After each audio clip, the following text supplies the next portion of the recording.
How does the perfect tense work in Latin? It's one of Latin's past tenses, and today we're going to have a look at how to recognise and translate the perfect tense. If you're struggling with any of your Latin tenses, go and download my free Latin Verbs booklet. It's a complete reference guide to all the endings for all active, passive, indicative, subjunctive endings of verbs. You might not need all of it, you might just need the first page. But go and download it, it's absolutely free and it's really helpful for learning those endings. So here are two sentences. I greet the girl and I greeted the girl. They're very similar, but there is a key difference. The first one is present tense, the second one is perfect tense. Puellam saluto. I greet the girl. Present. Puellam salutavi. I greeted the girl. Perfect. Here are my different endings. The first one, the present one, ends with an O. The second one ends with an I. This is really key. You walk in the forum and you walked in the forum. Again, the difference is in the verb. One is present, one is perfect. In foro ambulas, you walk in the forum. In foro ambula visti, you walked in the forum. This is a very big difference in endings. We have S and we have isti. He praises the king and he praised the king. Again, one is present, one is perfect. Regem laudat and regem laudavit. T and it. Not a huge difference this time. So something has changed in each of these sentences. Saluto salutavi, ambulas ambulavisti, laudat laudavit. My perfect endings have changed. Now another key part of the perfect is not just the endings, but how the stem itself changes. You'll notice that all of these have a V added to the present stem. So it's not saluti, it's salutavi. It's not ambulisti, it's ambulavisti. And laudat becomes laudavit.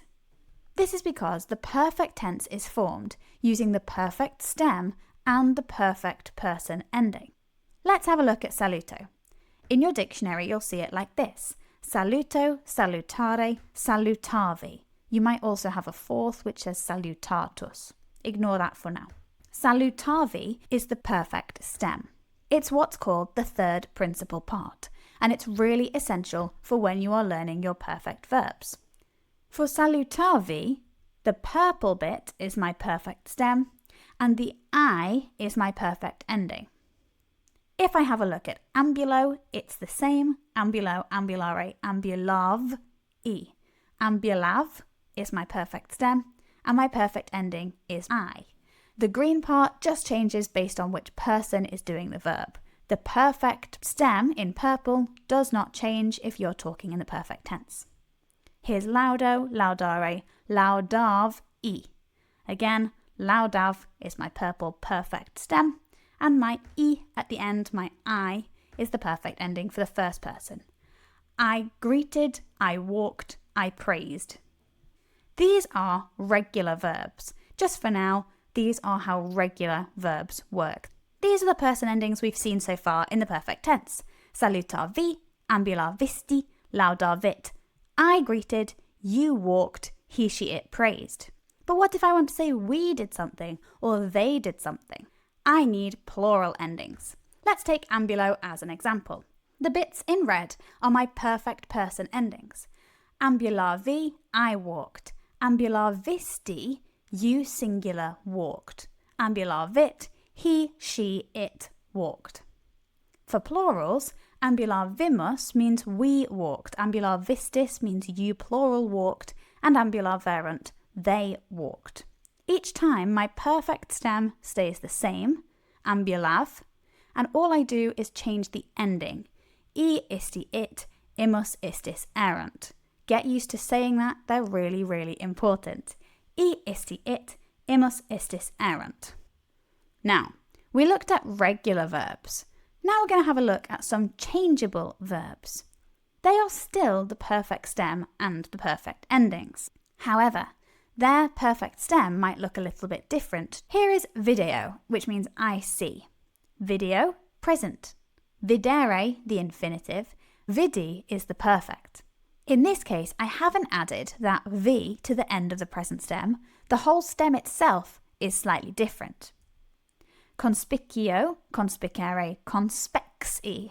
The perfect stem here has changed from conspici to conspex. Do, dare, dedi. This one is very different, but you can see that all of them still have the perfect endings. I isti it, imus istis erunt. They would all just be added to that orange perfect stem. The important thing, therefore, when learning perfect verbs is the third principal part of your verbs. If you look in your dictionary, it will tell you how that verb changes in the perfect tense. Get used to looking at those third principal parts. They're really important when learning vocabulary.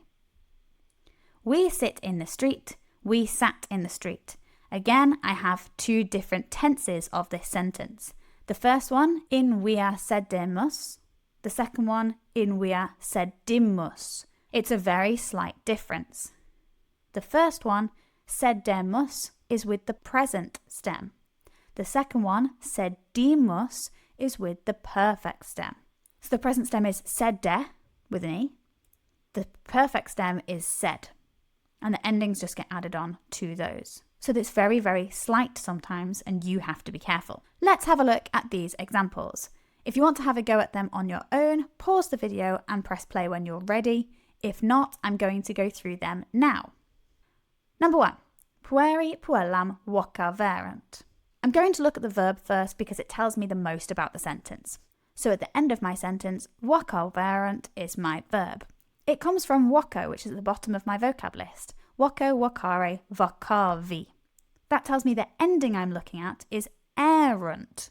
If I take vocav, that's my perfect stem. Errant is the they form of the verb. So I know this means they called in the perfect tense. They called. Now it's a plural nominative that I'm looking for, and I have pueri, which fits. So the boys called. Then I have puellam, the girl. Number 2. Mercatores vidimus. Mercatores could be nominative or accusative plural, so I'm going to ignore it for now and have a look at the verb.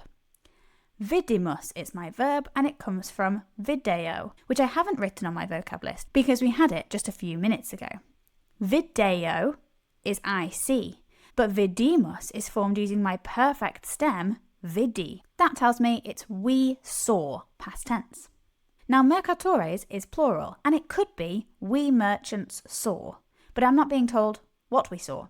So instead, I'm going to use logic, and I'm going to say this means we saw the merchants. Number 3, milles urbem spexit.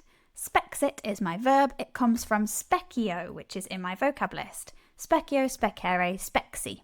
So I know this is a perfect verb because it's got the X in it. Spexit. I also know that it is my he, she, it ending, so he, she, or it saw. Milles is a nominative singular, and it means the soldier, so that fits with my spexit. So the soldier saw the urbem, the city. Last one, donum dei dedistis. This one's a little bit trickier, so let's look at the verb again. Dedistis comes from do, dare, dedi, which is my third word on my vocab list. Do means I give, dedi is the perfect stem, so dedistis means you plural gave. Now dei could be nominative plural, which would mean you goddesses gave. Let's see if that makes sense. You goddesses gave what? Donum, the gift. Now that could make sense, however, we're not often going to be speaking to goddesses, so what else could it mean? It could mean dedistis, you gave, donum, the gift, and dea could be dative singular, to the goddess. Now that makes much more sense to me, so I'm going to say you gave the gift to the goddess. Hopefully it will be clear from context in the passage you're doing, whether it's you goddesses that we're talking to, or whether it's a dative singular. Because it's following the verb give, I'm going to assume it's dative, so you gave the gift to the goddess. And that's all there is to perfect verbs. Make sure you download my free reference guide to Latin verbs. It's really helpful just to give you the tables of the endings so you can have it to hand while you're having a look at some translations. I hope this has been useful. Let me know what you think in the comments, and I'll see you next time on Bambasbat.